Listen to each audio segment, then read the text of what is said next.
quem não me conhece, oi, eu sou Martina Giovanetti, estudante de Relações Internacionais. E se eu estou com essa cara lavada aqui, vocês já sabem, né? Esse aqui é mais um Maquia e Desabafa. E hoje a gente vai falar sobre um assunto que eu tô há um tempo pra falar, mas o que me motivou na real é uma conversa privada que eu estava tendo hoje com o meu grande amigo Pedro Daher, que a gente tava falando sobre a questão palestina. Então é sobre isso que eu vou falar hoje, beleza? Mas antes de começar, se inscreve no canal se você ainda não é inscrito, por favor, ajuda o meu trabalho, dá like nesse vídeo, tá? A gente tá agora... A gente tá com Apoia-se também, então se você quer conteúdos exclusivos, grupo no Telegram comigo, análise de relações internacionais exclusivas, pílula de RI onde eu te explico conteúdo sobre relações internacionais de forma simples, as lives na íntegra, nome no final dos vídeos, o link pro meu Apoia-se tá aqui na descrição, beleza? Apoie meu trabalho, apoie minha equipe, pô, a gente é legal, eu juro. Bom, eles são legais, eu já nem tanto, né? Mas a minha equipe, eu juro que eles são legais. Sem mais delongas, vamos começar o vídeo. Hoje o assunto é um assunto um pouco delicado, um pouco até difícil de falar sobre. Talvez eu tenha aqui os meus rodeios enquanto eu estiver falando sobre esse assunto, mas é importante a gente falar sobre, tá? Que é a questão palestina e o que eu acho sobre pessoas que mantêm neutralidade nessa questão. Vamos lá. Já tem um tempo, né, que eu bato muito numa tecla nas minhas redes sociais e até aqui mesmo no YouTube, que é estudante de relações internacionais, e eu especificamente que falo sobre isso na internet, e internacionalistas, enfim, não tem nem a obrigação, não tem o objetivo e muito menos a obrigação de se manterem neutros sobre os assuntos que eles falam.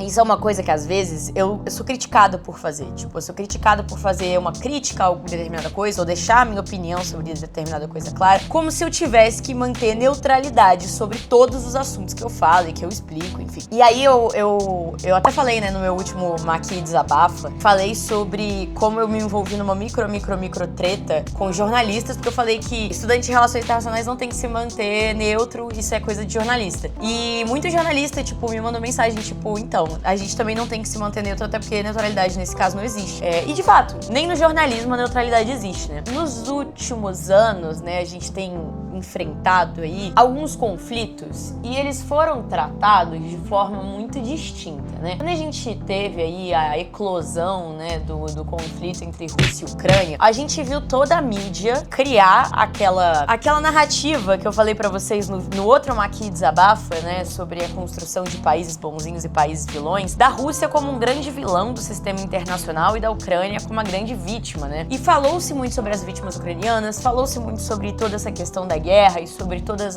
os crimes de guerra que foram cometidos nesse conflito e sobre, enfim, diversas questões que eu sinto que a mídia faz questão de deixar meio pra lá quando a gente tá falando do conflito palestino. Isso existe uma razão e eu acho que esse conflito ele é muito difícil porque ele perpassa por muitas coisas, sabe? Ele perpassa por questões de islamofobia, ele perpassa por questões de sionismo, ele perpassa por questões de regionais, por questões de guerra, por questões morais, por questões de religião, ele passa por questões também de um antissemitismo, de certa forma. E vamos lá, eu acho que muitas pessoas têm medo de fazer críticas a Israel, com medo, né, com receio de passar por um antissemitismo, até porque ele foi um estado, né, que foi criado ali pós-Segunda Guerra como meio que uma desculpa do sistema internacional, um pedido de desculpas do sistema internacional e um abrigo para pessoas judias pós os horrores da Segunda Guerra e do Holocausto. E aí, esse é o primeiro mito, eu acho, que eu quero desmistificar aqui com vocês, tá? Israel, galera, por mais que sim, tenha sido criado nesse contexto e de forma alguma, eu acredito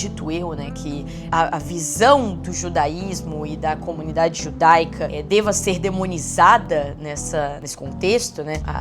Na vida real, no mundo em que vivemos, né? A real motivação por trás da criação desse Estado e para que ele serviu nos últimos 80 anos, né, desde que ele começou a existir, é outra parada completamente diferente do que essa propaganda bonitinha de criar um lugar seguro para pessoas judias. Eu já falei isso antes, Israel, né, não foi criado onde foi criado por coincidência. A humanidade, né, viveu ali a Segunda Guerra, começaram, né, aqueles julgamentos contra os nazistas. e o mundo inteiro estava voltado para uma tentativa de justiça, né? Uma tentativa de justiça dos horrores que aconteceram durante o Holocausto. E aí, naquele momento, né, onde começava-se uma disputa internacional pelo petróleo no Oriente Médio e onde, né, os Estados Unidos começava a lógica da Guerra Fria com a Rússia, né? E para quem não sabe, a Rússia, né, que na época era a União Soviética, ela tinha muita influência toda a Ásia, mas especificamente no Oriente Médio. Existia muita influência da União Soviética naquela região e obviamente que os Estados Unidos não poderia deixar que uma região fosse dominada pela União Soviética com tanta facilidade. Então Israel foi criado, né, dentro daquele contexto, com essa justificativa de fachada, para na verdade ser um lugar onde o Ocidente no geral, mas principalmente os Estados Unidos e a Europa, tivessem um lugarzinho ali no Oriente Médio, né? Eles tivessem uma porta de entrada para ter influência naquela região. Não é à toa que os Estados Unidos, desde o início, financia a força militar de Israel, né? Então foi um estado que foi criado com o objetivo de paz, entre aspas, mas que tem uma dos esforços de guerra, né, das tecnologias militares e tudo mais fortes e desenvolvidas do mundo. Então, vocês veem que não tem lógica à primeira vista? A gente começa ali a invasão de Israel a vários de seus vizinhos ali no Oriente Médio, né, na Síria, no Líbano, no Iêmen, enfim, em várias regiões e vários países ali daquela região sofrem ataques e sofrem dominações mesmo por parte de Israel. Novamente, um país que foi criado com a justificativa de paz. E a gente tem também, né, uma ruptura do Estado e do território palestino. Então a gente tinha o Estado da Palestina, que o sistema internacional simplesmente veio e falou assim: então, a gente sabe que esse é seu território, mas a gente vai criar outro país aqui dentro do seu, beleza? E você vai ter que aceitar. E é isso aí. E tipo assim, eu não sei se vocês percebem o quão absurdo isso é, mas é absurdo pra do ponto de vista de relações internacionais. E aí foi utilizada, né, a justificativa da religião, que muito pouco tem a ver com isso, na real, né, mas foi utilizada como justificativa. E aí a gente começa a ter cada vez mais um avanço do domínio de terras palestinas por parte de Israel. E aí aqui eu vou ter que pegar um mapinha manjado pra mostrar pra vocês. Então vamos lá. Inicialmente, esse aqui, perfeito, era o território palestino. E isso aqui eram territórios locais, né, onde existiam concentrações de pessoas judias. Porque aqui, como muita gente sabe, aqui no meio tem Jerusalém, que é uma capital, né, é uma região, uma cidade muito importante para religiões monoteístas no geral, mais especificamente para os cristãos, para os muçulmanos e para os judeus. Em 1947, como a gente pode ver aqui, simplesmente, Estado da Palestina, a ONU virou e falou assim: agora essa parte branca aqui é Israel, beleza? E vocês palestinos vão ficar com a parte verde. Isso foi em 47. Em 49, os israelitas, né, e o exército de Israel, mais especificamente, né, começou essa parada de então, não vai não, tá? A gente vai pegar esses territórios. E ali começou o genocídio palestino. Então, se você acha que o genocídio palestino começou em 7 de outubro com os ataques do Hamas, você está muito enganado. Essa guerra já tem 80 anos quase, tá? E aí, começou isso aqui, e aí a gente chega no presente, né? A gente chega aqui nos dias de hoje, onde isso aqui é o território palestino que sobrou. Aqui a gente tem a faixa de Gaza e Israel pegou tudo, inclusive a capital. Aqui a gente tem a Cisjordânia e tudo mais. E vocês acham que isso aqui foi feito na paz, na tranquilidade? Não foi, né, galera? A gente sabe que não foi. E quem estuda relações internacionais sabe da seriedade, da violência e desse genocídio que já estava acontecendo há muito tempo. A questão é que isso veio pro público geral com essa polarização que a gente tem, né, onde Israel virou uma pauta de direita e a Palestina virou uma pauta de esquerda por algum motivo. Isso aqui rolou. O debate sobre o genocídio palestino veio a público. E aí chega no meu ponto principal do Maquia e Fala, de hoje, que é, por muito tempo, galera, desde 7 de outubro, vocês sabem, eu fiz um vídeo dia 7 não, fiz dia 8, vou até abrir aqui pra vocês. Dia 8 de outubro de 2023, um dia antes do meu aniversário, diga-se de passagem, eu fiz o seguinte vídeo. Você quer entender o que tá acontecendo agora em Israel com os ataques do Hamas? O que está acontecendo em Israel com os ataques do Hamas? Aqui, dia 8 do 10, aqui no TikTok é trocado, dia 8 do 10 de 2023. E nesse vídeo já, eu fiz questão de falar que o Hamas, galera, ele é uma instituição beligerante armada, né? Quando eu falo isso, é porque muita gente fala, tipo, é porque ela não fala que eles são um grupo terrorista.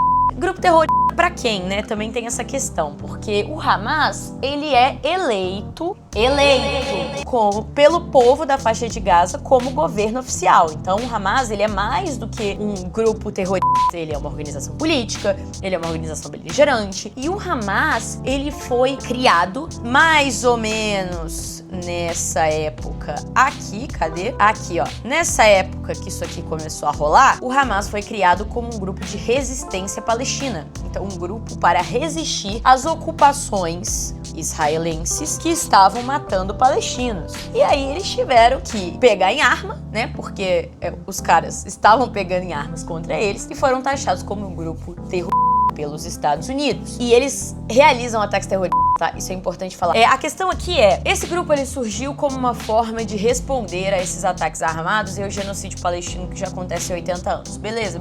E aí a gente tem os ataques terroristas de 7 de outubro, que não deixam de ser ataques terroristas, são ataques terroristas, porque tem o objetivo de criar terror, mas eles foram meio que uma forma de chamar a atenção do sistema internacional para o que estava acontecendo na faixa de Gaza. E foi o que fez, né? Virou uma comoção internacional. Só que aí o que aconteceu? Israel, vendo que o resto do mundo estava comprando a narrativa de que aquele era um grupo terrorista e que eles estavam 100% certos, utilizaram isso como justificativa para intensificar os ataques na faixa de Gaza. E isso gerou os horrores que a gente viu nos últimos meses, com mais de 40 mil pessoas mortas, sendo dessas 40 mil metade crianças, né? Mais um monte de gente que ficou aleijada pro resto da vida, que ficou incapacitada pro resto da vida, que perdeu tudo que tinha. E aí, algumas pessoas começam a olhar pra essa situação. De início, né, a gente tinha muito um discurso meio dividido da galera, tipo,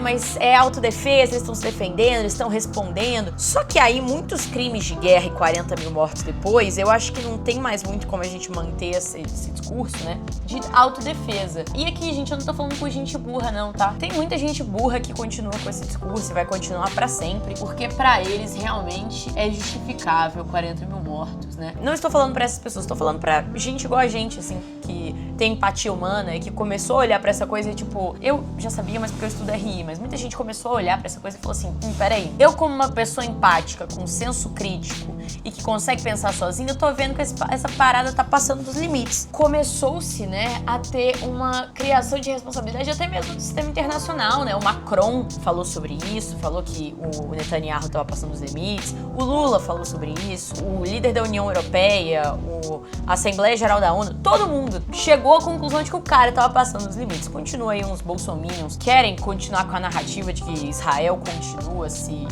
defendendo, mas enfim, é uma galera mais bitolada, né? No geral, a galera percebeu. Só que aí, o que acontece? Chegou um momento, agora, né, que a gente teve recentemente um cessar-fogo, que não durou nem 3 meses, tá? Pra quem não sabe, os Estados Unidos também, mas Israel já quebrou esse cessar-fogo, como era esperado. Eu falei isso no vídeo das meninas, né, da Mil e da Fernanda. Eu sinto que eu cito esse vídeo mais do que eu deveria, mas é porque a gente falou muito sobre muita coisa nesse vídeo. Enfim, já era esperado que ele fosse quebrar esse cessar-fogo, de fato quebrou. E agora voltou, né, esse genocídio e os horrores que estão acontecendo lá voltaram a acontecer. Eu tenho que falar sobre esse assunto, né? Eu e várias outras pessoas temos que falar sobre esse assunto. E aí, o meu recado nesse vídeo é pra você que não fala sobre relações internacionais na internet, que não faz relações internacionais, que não se manifesta politicamente de nenhuma forma contínua, né, ou profissional, qualquer coisa do tipo. Se manter nesse momento, agora que a gente está na história e do conflito e de tudo que tá acontecendo lá, se manter neutro ou se manter a favor de Israel é ser conivente com tudo que tá acontecendo lá. E isso é importante a gente trazer porque isso vai voltar. Isso vai voltar em algum momento. A história vai contar o lado certo. Se alguém que já assistiu Hamilton, o musical da Broadway, né? Tem uma música que se chama History Has Its Eyes on You. E eles falam que você não tem controle de quem vive, quem morre, quem conta a sua história. Mas a história tem os olhos dela em você. E essa música, ela não é apenas sobre revolucionários e sobre pessoas que estão construindo um país e sobre presidentes, sobre... Não. Essa música é sobre você. Essa música é sobre mim. Essa música é sobre todo mundo que tá aqui no meu chat, todo mundo que assiste os meus vídeos. A história tem os olhos dela em você. E a história vai contar os certos e os errados. E a grande questão aqui é que já não existe mais uma narrativa dúbia. Não existe mais uma possibilidade de você olhar pra essa história e achar que Israel ainda tá certo. Cabe a todos nós nos manifestarmos com relação a isso. Entendeu? Com as nossas atitudes, com os nossos posicionamentos, por menores, mais simples que eles sejam, é necessário que numa conversa de bar, numa manifestação política, num show, que a Palestina esteja presente. E Martina, eu moro no Brasil, eu moro em Xique-Xique, Bahia, pra que eu vou falar da Palestina? Porque essa é uma tecla que eu bato muito, tá? Sabe aquela história de que tem acho que é uma charge ou é alguma coisa, algum texto com relação a isso? A grande questão aqui, né? Se você não faz pelo próximo, quando chegar a sua vez, ninguém vai fazer por você. Por uma questão de empatia e por uma questão de que esse é sim um dos conflitos internacionais mais importantes da atualidade, é necessário que a gente se posicione. E não é porque você mora longe do conflito, eu pego muito nessa tecla. Se você não entende como o mundo funciona, se você não se posiciona com relação às coisas que acontecem no mundo inteiro, né? Enquanto humano que está vendo outros humanos sofrendo determinada coisa, como por exemplo um genocídio, a gente se distancia cada vez mais da nossa humanidade e da nossa capacidade política. E aí, quando é com a gente, porque, querendo ou não, galera, somos latino-americanos, né? A gente não tá no centro do mundo, a gente tá na periferia. A gente tá à margem, né, do sistema internacional. E aí, nós como latinos, nós como brasileiros, nós como pessoas que sabem do que tá acontecendo, sabe? Sempre que pudermos, temos que nos posicionar, porque a esse ponto, silêncio é conivência. Então eu espero que vocês daqui pra frente entendam que eu não vou mais deixar de me posicionar com relação a essa questão. Eu não vou mais falar com neutralidade. Eu já não venho falando com neutralidade há muito tempo, mas porque primeiro que isso não é o meu dever, segundo que essa não é, muito menos, a minha obrigação. Terceiro que a esse ponto, qualquer um que faz isso é conivente. Então é isso, o Maqui Desabafa de hoje foi pesado, né? Mas eu tava querendo tirar isso do meu peito há muito tempo. E agora toda vez que vocês virem alguém comentando nos meus vídeos, porque você não está sendo neutra, você não está sendo imparcial, quer dizer que... Manda esse vídeo pra ela. Fala assim, você já assistiu o Aqui Desabafa tal? Agora, se você quer mais análises como essa, entra no meu Paz. É tão legal. É tão legal. Gente, tão bom. Finalizamos o Aqui Desabafa aqui de hoje. Se você ainda não é inscrito no canal, por favor, se inscreve, tá? A gente tá quase chegando a 20 mil inscritos, eu tô muito feliz. Dá like nesse vídeo, comenta aqui embaixo neutro, pra eu saber que você prestou atenção no que eu tô falando, tá? E é isso, gente. Um beijo pra vocês. Até o próximo vídeo e